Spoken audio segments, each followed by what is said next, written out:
मैं आदरणीय अमित शाह जी से आग्रह करूंगा कि वो प्रेस को संबोधित करें। मित्रों, आज की प्रेस वार्ता में आप सभी का स्वागत है। विगत सप्ताह में संसद में लोकसभा और विधानसभा, राज्यसभा दोनों जगह संविधान को स्वीकार किए हुए 75 साल के मौके पर संविधान की रचना, संविधान निर्माताओं का योगदान और संविधान में प्रस्तावित किए गए आदर्शों पर एक गौरवमयी चर्चा का आयोजन संसद के द्वारा किया गया। वो चर्चा में 75 साल की देश की गौरव यात्रा, विकास यात्रा और उपलब्धियों की भी चर्चा होनी थी। ये तो स्वाभाविक है कि जब लोकसभा में, राज्यसभा में पक्ष और विपक्ष होते हैं तो हर मुद्दे पर लोगों का नजरिया अलग अलग होता है, दलों का नजरिया अलग अलग होता है, वक्ताओं का नजरिया अलग अलग होता है। मगर संसद जैसे देश के सर्वोच्च लोकतांत्रिक फोरम में जब चर्चा होती है तब इसमें एक बात कॉमन होती है कि बात तथ्य के आधार पर होनी चाहिए और बात सत्य के आधार पर होनी चाहिए। कल से कांग्रेस पार्टी ने जिस तरह से तथ्यों को तोड़ मरोड़ कर रखने का प्रयास किया है, ये अत्यंत निंदनीय है और मैं इसकी निंदा करना चाहता हूं। ये क्यों हुआ? क्योंकि भारतीय जनता पार्टी के वक्ताओं ने संविधान पर, संविधान की रचना के मूल्यों पर और जब जब कांग्रेस या भारतीय जनता पार्टी का शासन रहा तब शासन ने संविधान के मूल्यों का किस तरह से मूल्यांकन किया, संरक्षण किया और संवर्धन किया, इस पर फैक्ट के साथ भारतीय जनता पार्टी के वक्ताओं ने अनेक उदाहरणों के साथ जनता के सामने विषय रखे और उसमें वो तय हो गया कि कांग्रेस पार्टी अंबेडकर जी विरोधी पार्टी है, कांग्रेस पार्टी आरक्षण विरोधी पार्टी है, कांग्रेस पार्टी संविधान विरोधी पार्टी है, कांग्रेस पार्टी ने सावरकर जी का भी अपमान किया, कांग्रेस पार्टी ने आपातकाल डालकर संविधान के सारे मूल्यों की धज्जियां उड़ा दी, नारी सम्मान को भी सालों तक दरकिनार किया, न्यायपालिका का हमेशा अपमान किया, सेना के शहीदों का अपमान किया और भारत की भूमि तक को संविधान तोड़कर विदेशी देशों को देने की हिमाकत कांग्रेस पार्टी के शासन में हुई। जब ये पूरा सत्य उजागर हो गया तब कल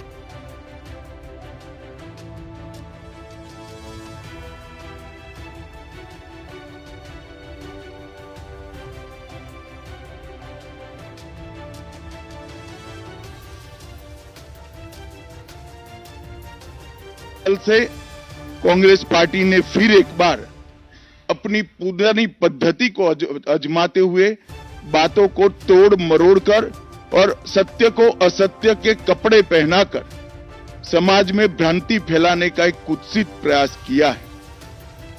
संसद में जब चर्चा हो रही थी, ये सिद्ध हो गया कि बाबा साहेब आंबेडकर का कांग्रेस ने किस तरह से पुरजोश विरोध किया था। बाबा साहब के न रहने के बाद भी किस प्रकार से कांग्रेस ने बाबा साहब को हाशिए पर धकेलने का प्रयास किया। जब संविधान सभा अपना काम कर चुकी, चुनाव हुआ 1951-52 में और 54 में, दोनों बार कांग्रेस ने बाबा साहब को हराने के लिए कोई कसर नहीं छोड़ी। यहां तक कि फ्रेंडली चुनाव होता है, स्पिरिट वाला चुनाव होता है, ऐसा चुनाव भी नहीं था। विशेष प्रयास किया गया और वो उनकी हार को सुनिश्चित किया।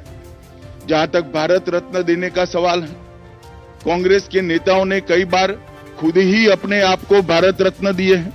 55 में नेहरू जी ने खुद को भारत रत्न दे दिया, 71 में इंदिरा जी ने खुद को भारत रत्न दे दिया और 1990 में बाबा साहब को भारत रत्न तब मिला जब कांग्रेस पार्टी सत्ता में नहीं रही और भारतीय जनता पार्टी के समर्थन वाली सरकार थी। 1990 तक कांग्रेस पार्टी बाबा साहब को भारत रत्न न मिले इसका बड़े जतन से प्रयास करती रही, यहां तक कि बाबा साहब की जयंती को भी 100वीं जयंती को भी मनाने का मना ही कर दिया गया। नेहरू जी की अंबेडकर जी के प्रति नफरत जग जाहिर। का मूल्यांकन जवाहरलाल जी किस तरह से करते थे, इससे बड़ा कोई उदाहरण नहीं हो सकता। जब पंडित जी की एक और किताब को पढ़ते हैं, लेटर टू चीफ मिनिस्टर में एक उल्लेख है, बंबई के मेयर ने एक पत्र में बाबा साहब के अंबेडकर के जन्मस्थान महू में उनका स्मारक बनाना चाहिए ऐसा सुझाव दिया। 18 जून 1959 को पंडित जी ने कहा, सरकार के लिए स्मारक स्थापित करना बिल्कुल सामान्य बात नहीं होगी। आमतौर पर स्मारक निजी पहल से किया जाता है। अपने परिवार के चाहे कोई भी सदस्य हो, नेहरू जी हो, इंदिरा जी हो, संजय गांधी हो, राजीव गांधी हो, कई सारे लोगों के लाखों स्मारक देश के अंदर बनाने वाले परिवार के मुखिया कहते हैं कि आमतौर पर निजी पहल पर स्मारक बनाया जाता है, क्योंकि ये स्मारक B.R. आम्बेडकर जी का था। मित्रों, जब एक दूसरा उदाहरण मैं देना चाहता हूं, एक सर्वदलीय मंत्रिमंडल पहली देश की कैबिनेट बनी जिसमें बाबा साहेब आम्बेडकर भी सदस्य थे, नेहरू जी प्रधानमंत्री थे। नेहरू जी की किताब selected works of Jawaharlal Nehru में एक और उल्लेख आता है, नेहरू जी के आश्वासन के बावजूद आम्बेडकर जी को कोई महत्वपूर्ण विभाग नहीं दिया गया और ये स्पष्ट इसके अंदर उल्लेख है कि सरकार की नीतियों, विशेषकर विदेश, रक्षा और अनुसूचित जाति और जनजाति से जुड़ी हुई नीतियां और 370 के खिलाफ आम्बेडकर जी थे। जब एक और कांग्रेस पार्टी है, बाबा साहेब आम्बेडकर का कोई स्मारक जब तक कांग्रेस सत्ता में रही बड़ा नहीं बना।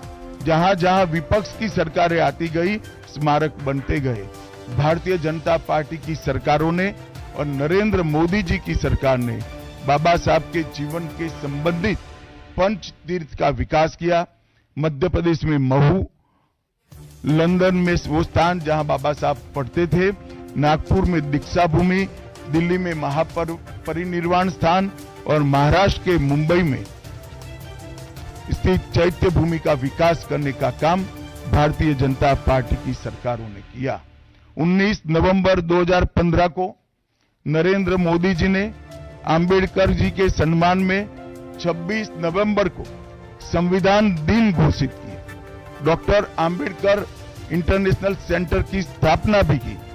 2018 में प्रधानमंत्री नरेंद्र मोदी जी ने महापरिनिर्वाण स्थल पर डॉक्टर आम्बेडकर स्मारक का उद्घाटन किया, जो लगभग 2 एकड़ में फैला है।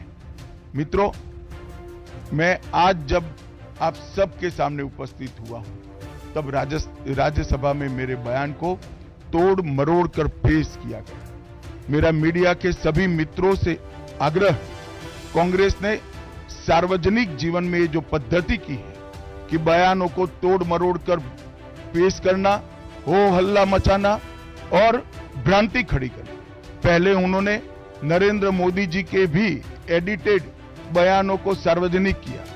चुनाव जब चल रहा था, मेरे बयान को एआई का उपयोग कर एडिट किया गया और पूरे देश में इसको प्रसारित करने का घृणित काम किया गया। और आज अंबेडकर जी के लिए मेरी बात को तोड़ मरोड़ कर वो पेश कर रहे हैं। मैं स्पष्टता के साथ कहना चाहता हूं, मीडिया को विनती भी करना चाहता हूं कि मेरा पूरा बयान जनता के सामने रखिए। मैं वो पार्टी से आता हूं जो पार्टी कभी अंबेडकर जी का अपमान नहीं कर सकती। पहले जनसंघ और फिर भारतीय जनता पार्टी ने हमेशा अंबेडकर जी के सिद्धांतों के आधार पर चलने का प्रयास किया है। जब जब भारतीय जनता पार्टी शासन में रही, अंबेडकर जी के सिद्धांतों का हमने प्रचार किया है, प्रसार किया है। आरक्षण को और मजबूत करने का काम भारतीय जनता पार्टी ने किया है। इन्होंने जिस प्रकार से आरक्षण को भी विरोध किया, वो भी हम सब जानते हैं। पिछड़ा वर्ग आयोग, काका साहेब कालेलकर आयोग 53 में बना, 55 में रिपोर्ट आई, आज तक वो रिपोर्ट को लागू नहीं किया गया। 31 दिसंबर 1980 को मंडल आयोग बना, मंडल आयोग की रिपोर्ट आई। 80 में इंदिरा जी ने मंडल आयोग को ठंडे बस्ते में डाल दिया। 90 में जब गैर कांग्रेसी सरकार आई, तब मंडल आयोग की रिपोर्ट लागू हुई। उस वक्त राजीव गांधी विपक्ष के नेता थे और जब मंडल आयोग की रिपोर्ट लागू हुई, प्रस्ताव संसद में आया, राजीव जी ने अपने जीवन का सबसे लंबा भाषण ओबीसी के आरक्षण का विरोध करने के लिए किया। आज मैं फिर से एक बार आग्रह के साथ मीडिया को बताना चाहता हूं, सच्चाई को जनता तक पहुंचाना चाहिए।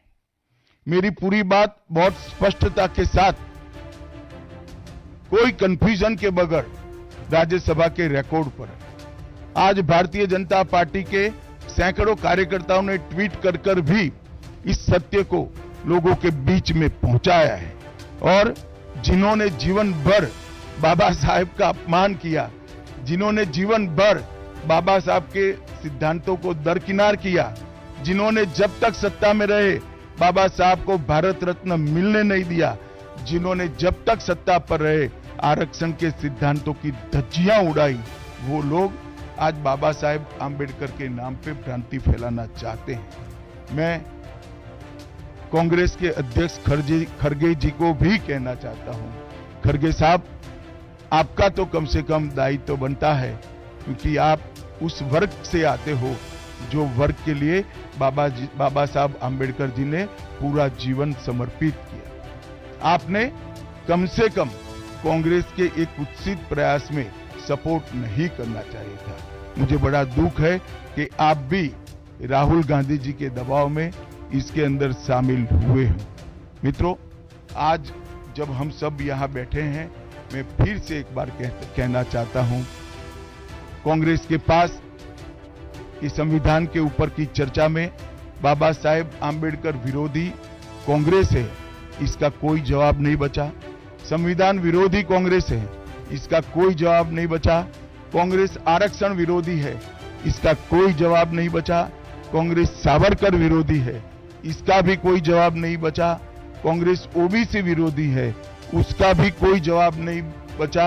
आपातकाल का पाप कांग्रेस के ही समय में हुआ, इसका भी कोई जवाब नहीं बचा। नारी सम्मान का विरोध भी कांग्रेस ने ही किया, वो प्रस्तापित हो गया। न्यायपालिका का अपमान ही कांग्रेस ने ही किया, वो भी प्रस्तापित हो गया। भारत की भूमि को भी संविधान को दरकिनार कर विदेश को सौंपने का पाप भी कांग्रेस ने ही किया, ये भी प्रस्तापित हो गया। तब फिर से एक बार चिर परिचित अपनी पुरानी नीति पर कांग्रेस आई है और उन्होंने मेरे बयान को तोड़ मरोड़ कर आधा ही दिखाकर जनता के सामने रखना और भ्रांति फैलाने का प्रयास किया है। कृपया मेरा पूरा बयान आप सभी लोग जनता तक पहुंचाइए, तो दूध का दूध और पानी का पानी हो जाएगा। मैं उस पार्टी से आता हूं, उस संस्कृति से आता हूं जो स्वप्न में भी बाबा साहब के विचारों का या बाबा साहब के स्वयं का अपमान नहीं कर सकते। हम जानते हैं कि देश के संविधान को समावेशी बनाने में, देश के पिछड़े वर्ग को, दलितों को, आदिवासियों को, गरीबों को और वंचितों को न्याय दिलाने के लिए और देश के लोकतंत्र की नींव को इतनी नीचे तक गहरी पहुंचाने में बाबा साहब का बहुत बड़ा योगदान है। पूरा देश बाबा साहब के प्रति कृतज्ञता व्यक्त करता है। कम से कम हम तो ऐसा नहीं कर सकते जिससे बाबा साहब का अपमान हो पाए। और मैं फिर से एक बार कांग्रेस के ये कुत्सित प्रयासों की घोर निंदा करता हूं और जो संविधान पर दोनों सदनों में चर्चा हुई, कम से कम भारतीय जनता पार्टी की ओर से चर्चा का स्तर मेंटेन करने का पूरा प्रयास किया गया था, विषय पर बोलने का आग्रह किया गया था और तथ्य के साथ बोलने का आग्रह भी हमारे सारे वक्ताओं ने किया था। वो सारे प्रयास पर कांग्रेस ने पानी फिरा है और मैं मानता हूं कि देश की जनता इसके इस प्रयास को भी जानती है, उनकी मानसिकता को भी जानती है और उनकी कार्य संस्कृति को भी जानती है। धन्यवाद। रविंदर जी।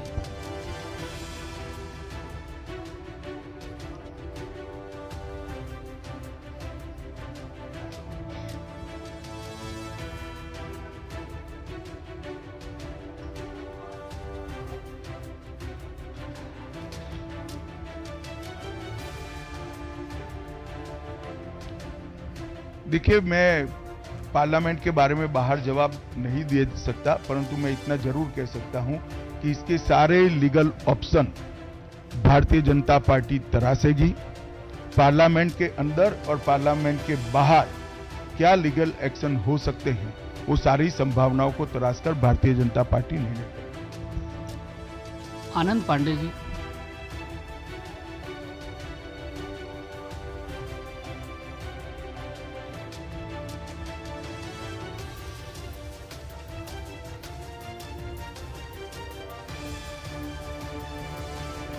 खड़गे जी मेरा इस्तीफा मांग रहे हैं, इनको आनंद होता है तो शायद मैं दे भी दूं, मगर इससे इनकी समस्या का अंत नहीं है। अभी 15 साल तक कम से कम उनको वही जगह पे बैठना है जहां वो बैठे हैं। खड़गे साहब, मेरे इस्तीफे से आपकी दाल नहीं गलने वाली। Neeraj ji, ABP news.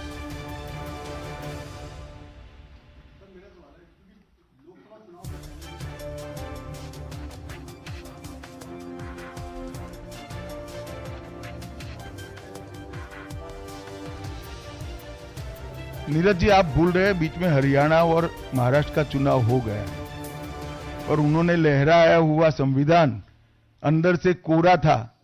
संविधान प्रेम इनका कितना खोखला है वो एक्सपोज हो चुके हैं। एक झूठ बार बार नहीं चल सकता है, अंततोगत्वा सत्य जनता तक पहुंचता ही है। ऐश्वर्या पालीवाल, आज तक।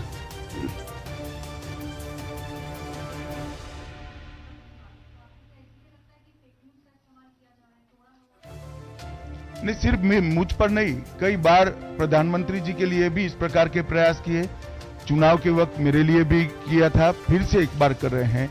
मगर मैं इसीलिए आज आप सबके सामने आया हूं। सार्वजनिक जीवन में आपका भी दायित्व है कि क्षीर नीर करने में जनता का मदद करिए, दूध का दूध और पानी का पानी करने में जनता को मदद करिए। मुझे आनंद होता अगर मेरे भाषण के मुद्दों के तथ्यों को वो चैलेंज देते। तथ्य पर चैलेंज देने के लिए कुछ नहीं है।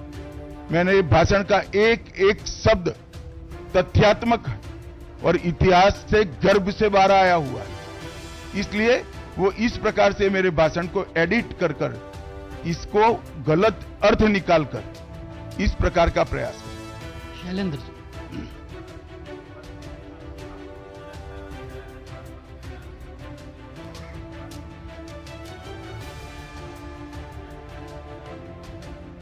मुझे लगता है आप मेरी प्रेस को अच्छे से कवर करिए, कुछ नहीं होगा। प्रज्ञा कौशिक।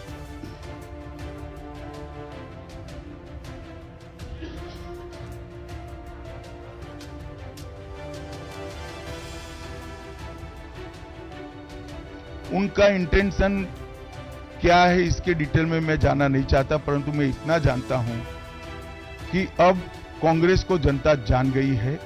एक ही प्रकार से झूठ और भ्रम बार बार जनता मानती नहीं। विकास भदौरिया।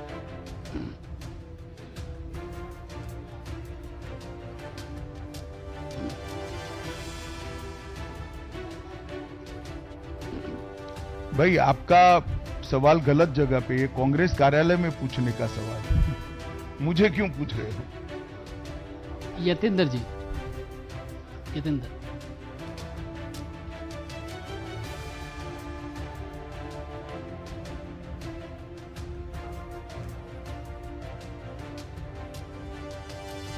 देखिए, इनकी भ्रांति है।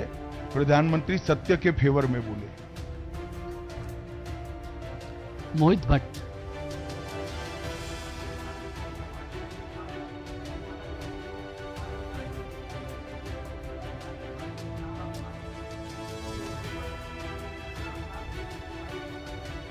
देखिए, सत्य को किसी के सपोर्ट की जरूरत नहीं होती। हमारी बात में, हमारे मुद्दों के साथ सत्य स्वयं खड़ा है। सत्य सबके साथ सत्य ही रहता है। कितने भी लोग साथ में आए, इससे सत्य को कोई फर्क नहीं पड़ता। कृष्ण मोहन शर्मा।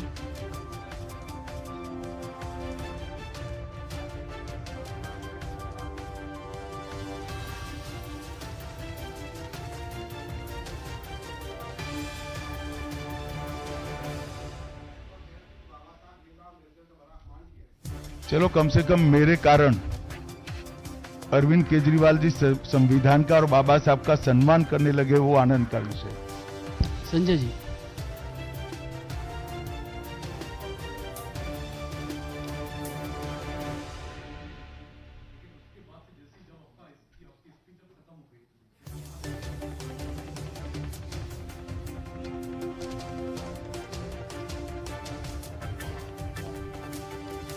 शायद आप भूल रहे हैं कि राज्यसभा में श्री राहुल गांधी नहीं बैठते हैं। राहुल गांधी राज्यसभा, लोकसभा में बैठते हैं। आमोद जी।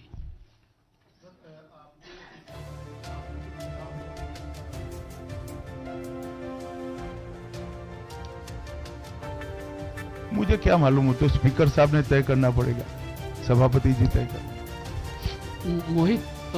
अमित।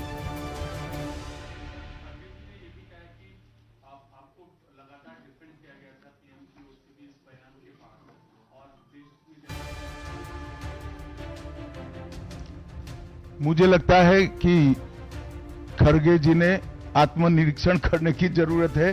वो जो कर रहे हैं, इसके प्रति गुस्सा है या मेरे बयान के प्रति, वो उनको थोड़े दिन में मालूम पड़ जाएगा। आप पूछना चाहते हैं?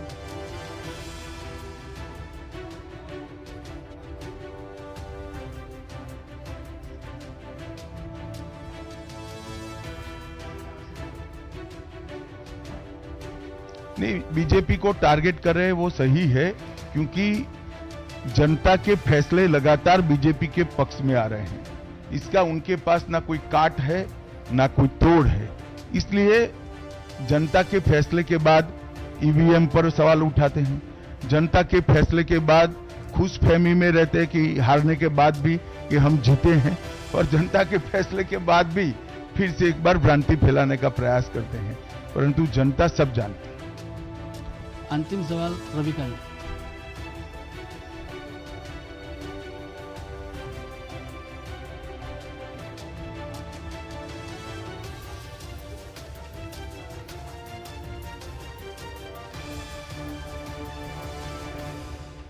ऐसा नहीं है। जब एक प्रकार का नैरेटिव खड़ा होने का, गलत नैरेटिव खड़ा करने का प्रयास होता है, तब शुरू में नैरेटिव गलत है या सही, वो समझे बगैर काफी लोग साथ देते हैं। जब जनता का रिएक्शन आता है, तब कुछ स्थिति अलग होती है। आप थोड़ी राह देखिए। आप सभी मीडिया के साथियों का बहुत बहुत धन्यवाद। आप सब बहुत कम समय में आए, आपका आभार। धन्यवाद।